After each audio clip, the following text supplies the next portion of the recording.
been exposed to Protestant culture living either in the north of Ireland or in Wales nearby or further away England, you may have come across the big problem of predestination, which has always been a wedge. I'll try and sum up in a few words the problem. Wales, which is the country I know most about, had a wave of initial revival in the 1700s. It swept the country in two waves, one in the 30s and one in the 60s of that century, and led to the form of village life which still subsists essentially to this day in Wales. The Anglican Communion lost its hold and it became a country of chapels. But it was extremely complex because what happened in England also happened in Wales. There was a big split in England at the time, those who followed Wesley and those who followed Whitgift. Essentially, the Wesleyans weren't quite so hard on the question of predestination. In Wales, essentially, it became Calvinistic, rather like Scotland, and it became high Calvinism, where they were taking it pretty far at times. And you might end up in a situation of quasi-double predestination, positive and negative. In other words, it didn't kind of matter almost, you were lost if you weren't predestined, and you were, as it were, whatever you were trying to do, it was a hopeless case. It was an awful situation, and it's not Catholic in doctrine, as straight away you have the instinct, you know it can't be correct. But it led to a great divide. Now, actually, if one looks right back to early arguing of the situation, one goes right back to St. Augustine. And they, in a sense, were taking to an extreme illogical conclusion what some of the things he was saying, but not what he was meaning. It also happened in a different way, actually, in France. You will have heard of Jansenism. Jansenius, well, he was doing something not entirely dissimilar in some ways, and it led to even differences in what you see in French churches sometimes, some of the old ones. Have you ever seen a Jansenist cross, a crucifix? Well, the hands are almost perpendicular. They're not outstretched as we are used to them having, but they're right up like that, and the implication is that the Lord is dying for a small number. That is to say that we're not automatically included in there, but one has to strive, actually, as the gospel today says, strive to enter. It's hard work, and we're fighting against the odds. And so, Augustine had something embryonically which could be taken that way, because he did have this doctrine which actually influenced the whole of Christian thinking right through the Middle Ages, of the lost mass, massa damnata, that the mass of humanity was lost. And actually he was only taking to a logical conclusion what embryonically is in the gospel itself, notably in John chapter 3, which the evangelicals listen to very quickly and very seriously. It's no man can enter the kingdom of God unless he's born again. But the Lord does interpret that in that same passage by, unless a man is born of water and the Spirit. And we understand what that means. So, sacramental grace specifically. Actually, they're not that far away from each other, because they both come down to the question of sacramental, or at least grace, whoever so receives it. But without grace, Christian grace, linked therefore with baptism in some way, there is no salvation. And by the way, we mustn't forget that the whole of our history until fairly recent times went in that direction and was the whole thrust of missionary work. And theologians over the centuries tried to get over the problem of those who weren't baptized. There was the question of those, for instance, even in the early centuries who were catechumens, because catechumenate, that involved sometimes a long preparation, and they weren't yet baptized when they died. Well, they would say they had the baptism of desire, and therefore virtually they were kind of plugged in and receiving the grace of it virtually. Others would be those who would be not yet baptized, but martyred. They were baptized in their blood. But then you have other problems, and it was thrashed out in more recent times. There was a great thesis done on it by Caperon in France, way back before the Second Vatican Council. What about those who are not baptized, the infidels, those who have not the Christian faith and practice and certainly not the sacramental life? And that was already something which was going to be thrashed out in the Second Vatican Council. And in the important dogmatic declaration of the Church itself, Lumen Gentium, we have that being looked into. Because we have a picture there of the project of God to save souls through the one true church, which subsists precisely in the Catholic Church, the Roman Catholic Church. But there is this way in which, because God is on side, he tries his level best to find anything in a soul which can in some way plug it in virtually to the merits and superabundance of the church. We don't know how, but we only hope that they're not all lost out there if they haven't got the fullness of what we have. But it's a problem now. Don't dismiss the problem, because we have 2 millennia of saying that actually it meant what it meant, John chapter 3, that baptism was necessary and living in grace. So it's always a risk. Now you imagine a situation of a person who's going through life without the helps of the sacraments. He's not in a good place because he's at huge risk. His immune system is what it is. He hasn't got the helps. And given the power of Old Nick, we know what that means. So it's a risky business going through life without direct contact with the sacraments as we know them. Now, with regard to the gospel, it is something also which was taken very seriously by the centuries. And it gives, if one looks carefully at the spirituality that is there, essentially until the Second Vatican Council, there is the anxiety in many authors' life about salvation. They're kind of worried. They are influenced by the literature that we had and by the gospel itself, that we are massively in danger of not making it. And there was a wave of preaching, actually, not that long ago in time. St. Leonard of Port-Maurice, for instance, was the one who preached all over the place that it was very difficult to be saved. And he had some stories to, as it were, back it up. And therefore, you had this feeling that it was only the small number who were getting there. Hence, it would also be an impetus given to things like a strict form of penance, a monastic life, vocation, that people took seriously the risk of not making it to heaven. And one of the sure ways of doing it was actually to be in a strict order. At least they were safe. And I know from contacts I had way back in France that, for instance, in the Trappist order, you had all kinds of people in there whose story one didn't know at one stage when faith was strong. They had all kinds of backgrounds, some of them, but no one knew. They were there doing penance and they would make it to heaven. All kinds of surprises.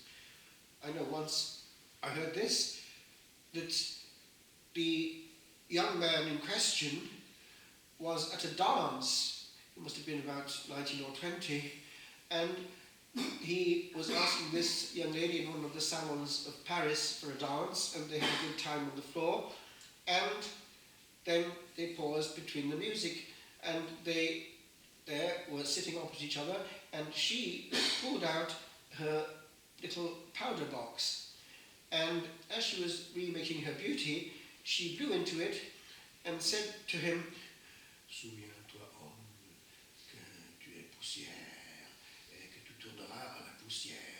Remember, O man, that thou art dust, and unto dust thou shalt return."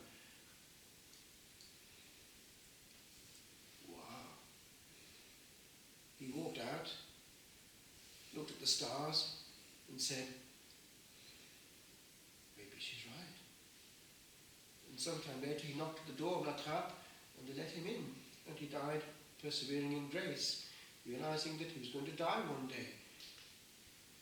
Grace can come from anywhere, but it's rare. It comes out of a powder box. Another time, the Curé Mars was in his box, and people were coming all day to him, wanting advice and wanting healing. And he knew who was in danger of being lost, as did close to us in town Padre Pio. And he didn't hesitate in telling them so. But also he knew that some people needed to go all the way, even the unexpected. One time, this young lassie of about 18 came, and she'd hardly started her confession, and he said to her, "Vous serez religieuse, you will be a nun." And she answered, "No, no, no, no, no." And he said, "Si, si, si, si, si." And she did. Another time, he was getting confessions, and this hunter came along, and he had his gun and everything, and he could see this crowd at this church. What on earth is going on here? He came in with his gun and everything, barged his way up to the centre of attention, found himself before a curé vase, actually in the box, and he said to him straight away, "Vous irez à la trappe. You will go to the trappe." And he did. He might have saved himself otherwise. These, my friends, whatever you say about the past, were times when, taking it seriously, probably a great many did avoid the risk of losing their souls. We have gone to quite the other extreme, and the danger is that people won't. Look at what's happening.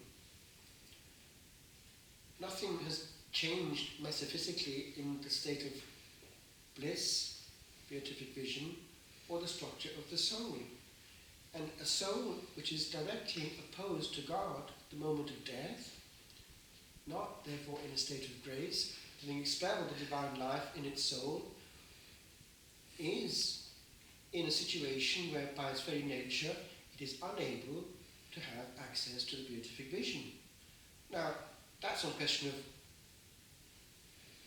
tendency of thought, it's just metaphysics. It's either there or not.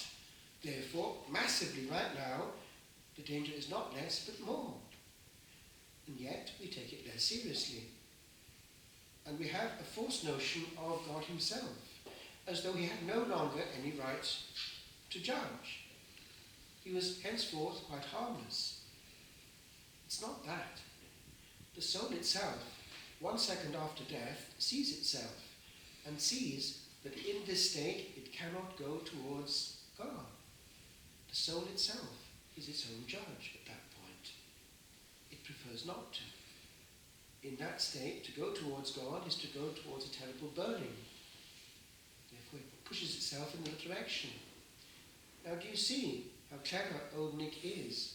The whole urgency of mission work has just been watered down so greatly that now we presume too much for our own safety. I remember one time with my father driving along a place in North Wales. We had to stop rather suddenly because this pheasant stopped before us and stood there.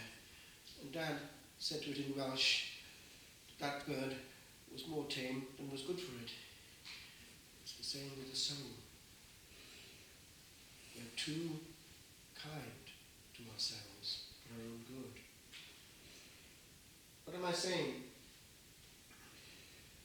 I heard recently that in certain regions of Latin America, where the likes of liberation theology has been in mode for quite a long time, that there has been a huge leaking of baptized Catholics to American-sponsored Pentecostals. And by the way, we know also now that the huge thrust from North America was partly pushed by the highest level, because the states did not want Latin America to go towards a form of Marxism, and therefore they were favouring, even economically, that kind of evangelization. So, what has happened? We are still losing massively baptized Catholics to Pentecostals down there, but there's another reason too. It's because they have not lost the sense of urgency. And Paul VI said so, not in so many words, but in his document Evangelii Nuntiandi in 1971, or thereabouts. He did say this: we must not leave to others the work of evangelization. And by that, it was a crypto reference to this question of fishing our own by door-to-door evangelization by other people. So, what's going to happen? Somebody who sees others taking very seriously the gospel are going to compare notes. And that's going to fall badly in our disfavor. If they hear in church the likes of liberation theology, a Marxist sort of mentality, and then they hear someone else talking about Jesus Christ and only Jesus Christ, who's going to win out? And it's about time that we caught on. The Lord is not free to bless stuff which actually He's not ordering, but we are. I would say this, however, that the Lord does not want people to leave the sacramental system. Why? If we only knew what we had, and if they only knew what they were going to miss, they would open their eyes. The Catholic Church has also, virtually in itself, all the expressions of faith. We can pray as they do. We have the miracles that they have and more. But we don't sometimes have the intensity of attention and care, which sometimes they might have, and we don't always have. For instance, in practice, if we treat God badly, if we do things hurriedly, if we want to get away, they're indications that we don't know what we have. One last point. Just imagine that you are in a situation where somebody is right now dying before you. Actually, it's happening this very second. Somewhere right now, there's somebody dying. About 2 per second on the level of the whole globe. Now, we know from 1 or 2 sources that they're not all making it. And I think that our Blessed Lady said so.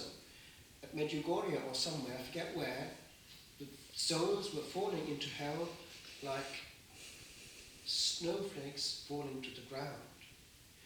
Now, take yourself, therefore, outside this world for a moment, looking down on it, and what do you see?